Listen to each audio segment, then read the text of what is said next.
అయితే నోవాహు యెహోవా దృష్టి యందు కృప పొందినవాడాయను. నోవాహు వంశావళి ఇదే. నోవాహు నీతిపరుడును తన తరములో నిందారహితుడై ఉండెను. నోవాహు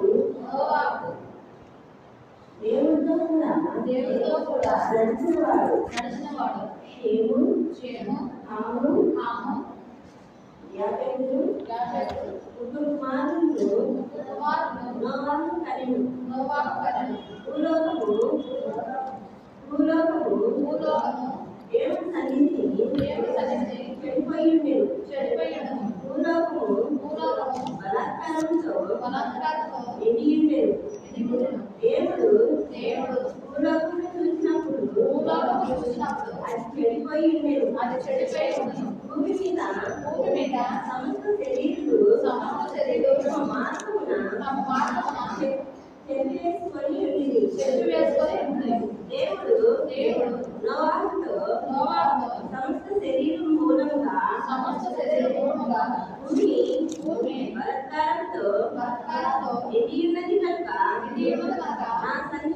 నా సన్నిధిని వారు అంతము వచ్చి ఉన్నది. ఇదిగో వారిని భూమితో కూడా నాశనం చేయదు. దేవుడు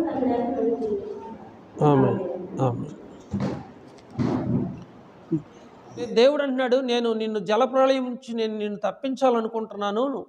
నీవు చితిసారకు మాంతో ఒక పడవను, ఒక ఓడను తయారు చేసుకో అని చెప్పి దాని కొలతలు, పొడవులు, ఎడల్పు అంతా చెప్తాడు. ఒక పడవను తయారు చేయమని చెబుతాడు. దరిదాపు ఆ పడవను తయారు చేయటానికి 120 సంవత్సరాలు పట్టింది. ఒక పడవను తయారు చేయడానికి 120 సంవత్సరాలు. మీకు ఇంకో విషయం చెబుతాను. నోవాహు 950 సంవత్సరాలు బ్రతికాడు.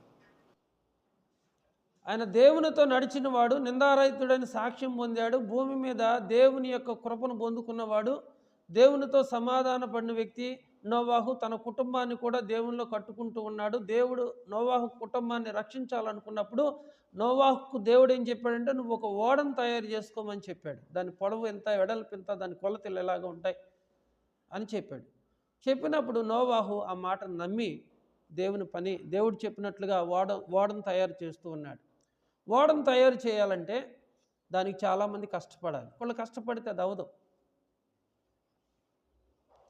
నోవాహు కుమారులు, కోడళ్ళు, భార్య ఆ పనిలో నోవాహుకు వాళ్ళు సహకరిస్తూ వచ్చారు. 120 సంవత్సరాలు ఆ పడవను తయారు చేస్తున్నప్పుడు అనేక మంది ఆయనను చూచి అపహసించారు, గేలి చేశారు, ఎగతాళి చేశారు. ఎందుకు అంటే ఈయనొక్కడే రక్షించబడతాడు, మనమందరం కూడా లయమైపోతాం. నోవాహు చెబుతున్నాడు, కొద్ది దినాలకు దేవుడు భూమి మీద జలప్రళయం రప్పించబోతున్నాడు. భూమి మీద ఉన్న సమస్త ప్రాణులు చనిపోతారు. ఎందుకంటే మనం దేవునికి హృదయంలో చోటు ఇవ్వలేదు, పాపానికి చోటిచ్చాము, బలాత్కారంతో నింపబడుతున్నాము, మనం చెడిపోయి ఉన్నాము. దేవుడు మనల్ని యథార్థవంతులుగా పుట్టిస్తే మనం పాడు చేసుకుంటూ ఉన్నాము. ఇదే అనుకూలమైన సమయం, ఇదే రక్షణ దినం. మీరు మారు మనసు పొందండి, సువార్తని నమ్మండి, పరిశుద్ధులు అవ్వండి, దేవునికి భయపడండి అని నోవాహు 120 సంవత్సరాలు సువార్త ప్రకటిస్తే ఏ ఒక్క వ్యక్తి కూడా మార్పు చెందలేదు, మారు మనసు పొందలేదు. ప్రియమైన వారు, పడవ తయారైపోయింది. దేవుడు నోవాహు కుటుంబాన్ని పడవలోకి పంపించేశాడు. సమస్త జీవరాశులు, ప్రాణులన్నింటిని కూడా 2 చొప్పున ఆ ఓడలోనికి దేవుడు పంపించిన తర్వాత దేవుడు ఏం చేశాడు, ఒక వచనం చదువుదాం. అప్పుడు యెహోవా ఓడలో అతనిని మూసివేసెను. పడవను నిర్మించింది ఎవరు? నోవాహు. కిటికీలు, ద్వారాలు పెట్టింది నోవాహే. పడవను తయారు చేయటం ఆయన చేతుల పని. కానీ పడవలోకి ఆయన వెళ్ళిన తర్వాత దేవుడు మూసివేశాడు. దేవుడు ఎందుకు మూసివేశాడంటే, ఆ జలప్రళయం వచ్చినప్పుడు ఏమైనా కనికరపడి మళ్ళీ తలుపు తీస్తాడేమో ఎవరు కొంతమంది కోసం. వాళ్ళు తలుపు తీయ్యా తలుపు తీయని వస్తారు కదా, ఎండింగ్ టైంలో చివరి టైంలో ఇక మాకు వేరే దిక్కు లేదు తలుపు తీయమని వస్తారు కదా. ఒకవేళ నోవాహు జాలిపడి తలుపు తీస్తాడేమోనని తలుపు వేసే బాధ్యత దేవుడు తీసుకున్నాడు, నోవాహు తీసుకోవాలా. బాగా అర్థం చేసుకోండి, ఈ మాటలు చాలా జాగ్రత్తగా ఆలోచించండి.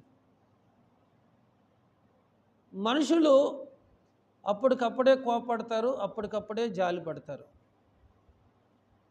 దేవుడు అలా కాదు. దేవుడు ప్రేమ కలిగిన వాడు. దేవుడు నీకు చాలా అవకాశం ఇస్తాడు. దేవుడు చాలా అవకాశం ఇస్తాడు. ఇచ్చిన అవకాశాన్ని దుర్వినియోగం చేసుకోవద్దు. ఓడ తలుపుని దేవుడు వేశాడు. దేవుడు వేశాడంటే ఇంకా నోవాహు తీయటానికి కూడా నోవాహు చేతిలో లేదు. మనం బ్రతికి ఉండంగానే మనల్ని మనం దేవుని సన్నిధిలో సరి చేసుకోవాలి. చనిపోయిన తర్వాత ఎంతమంది పాస్టర్స్ వచ్చి ప్రార్థన చేసినా కానీ నువ్వు పరలోకానికి వెళ్ళవు. ఆఖరి నిమిషం వరకు నోవాహు సువార్త ప్రకటిస్తూ ఉంటే ఆనాటి దినాలు ప్రభు అన్నాడు, పెండ్లి చేసుకొనుచు, పెండ్లికి ఇచ్చుకొనుచు, ఇళ్ళు కట్టుకొనుచు ఇలాగున్నారట. ఎవరు దేవుని వాక్యానికి తమ తమ హృదయంలో చోటు ఇవ్వలేదట. వాళ్ళు ఇళ్ళు కట్టుకోవటానికి, స్థలాలు కొనటానికి, పొలాలు కొనటానికి, పెళ్ళిళ్ళు చేసుకోవటానికి వీటికే వారి సమయాన్ని కేటాయించారు అంతగాని దేవుని యొక్క వాక్యాన్ని విని వారి జీవితాలు ఏమాత్రం మార్పు తెచ్చుకోలేదు. చివరికి ఆ ఓడకి దేవుడు ఏం చేశాడు, తలుపు వేసేసాడు. దేవుడు తలుపు వేసినాక నేను చెప్పాను కదా, నోవాహు కూడా తీయటానికి నోవాహు చేతిలో కూడా లేదు. దేవుడు నీకు సువార్త ప్రకటిస్తున్నప్పుడు, దేవుని యొక్క మాటలు నువ్వు వింటున్నప్పుడు, దేవుడు నీకు సమయం ఇచ్చిన కొలది నువ్వు సరిచేయబడాలి. కాలము వ్యర్థం చేసిన, కాలం వృధా చేసిన మరలా నువ్వు తిరిగి తీసుకొచ్చుకోలేవు. అందుకని కాలము బహు కొంచెముగా ఉన్నది, వచ్చుచున్నవాడు ఆలస్యం చేయకుండా వచ్చును, ఆయన ఎదుట నీతిమంతుడైన వాడు విశ్వాస మూలంగా బ్రతుకుతాడు. ఇప్పుడు యేసు ప్రభు వారు మరలా భూమి మీదకి రాబోతున్నాడని ప్రకటిస్తున్నాం. యేసు ప్రభు రాకడకు మనమందరం ఏం చేయాలి? ప్రతి ఒక్కరూ నమ్మి బాప్తిసం పొందాలి. నమ్మి బాప్తిసం పొందిన వాడు రక్షించబడును, నమ్మకపోతే శిక్ష విధించబడును అని ప్రభు చెప్పాడు. రక్షణ ఉచితం. దీని కొరకు మనం కష్టపడాల్సిన అవసరం ఏం లేదు. దేవుడిచ్చిన రక్షణను మనం నిర్లక్ష్యం చేస్తే శిక్షను మనం తప్పించుకోలేం.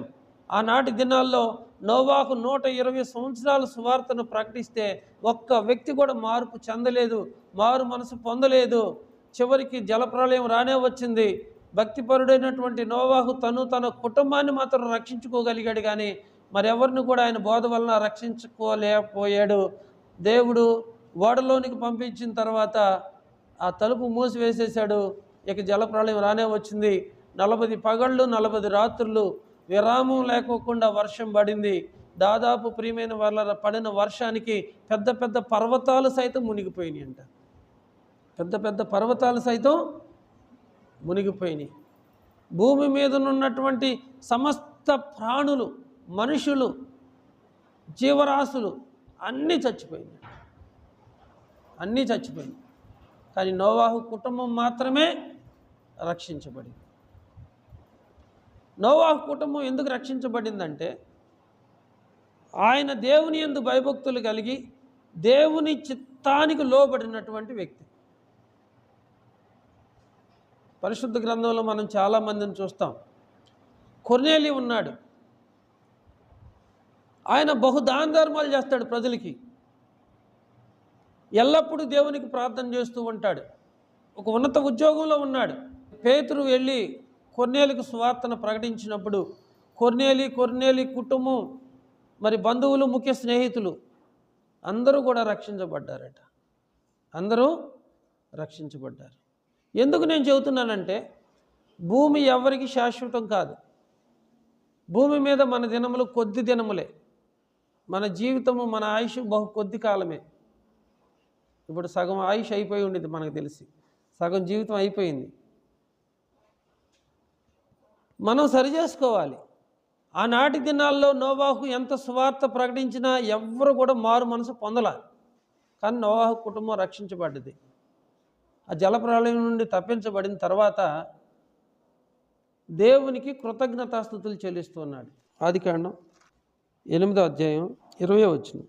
నోవాహు జలప్రళయం నుండి తప్పించబడిన తర్వాత, భూమి మీద నీరంతా ఇంకిపోయిన తర్వాత ఆ ఓడలో నుండి బయటకు వచ్చి పవిత్రమైన పక్షులన్నిటిలోనూ పశువులన్నిటిలోనూ కొన్ని తీసుకొని యెహోవాకు దహన బలి అర్పించాడంట.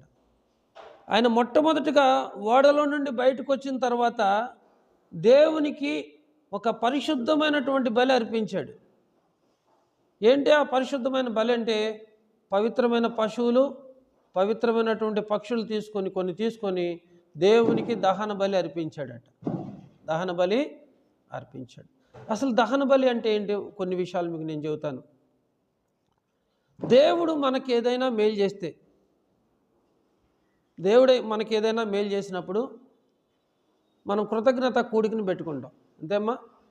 ఉద్యోగం రాని, పిల్లలు పుట్టని, లేకపోతే భూమి మీద ఏదో ఒక రకమైనటువంటి మేలు మనకు కలిగినప్పుడు వెంటనే మనం ఏం చేస్తామంటే కృతజ్ఞత కూడికని పెట్టుకుంటాం. పాస్టర్ గారిని పిలిపించి చక్కగా భోజనాలు చేసుకొని, లేకపోతే పలహారం అన్న పెట్టుకొని ప్రార్థన పెట్టుకుంటాం, దేవుడు మనకు మేలు చేశాడని. లేకపోతే చర్చిలోకి వచ్చి సాక్ష్యం చెప్పుకుంటాం, దేవుడు నాకు ఈ మేలు చేశాడని. అర్థమవుతుందా?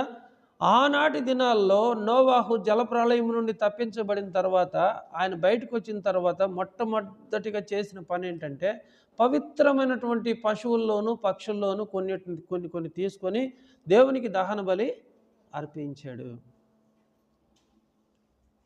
ఆ దహన బలిని దేవుడు ఆగ్రానించాడట. మీరు నోవాహు దేవునికి అర్పించినటువంటి ఆ ఇంపైన సువాసనను దేవుడు ఆగ్రానించాడంట. ఆగ్రానించాడంటే పీల్చుకున్నాడు.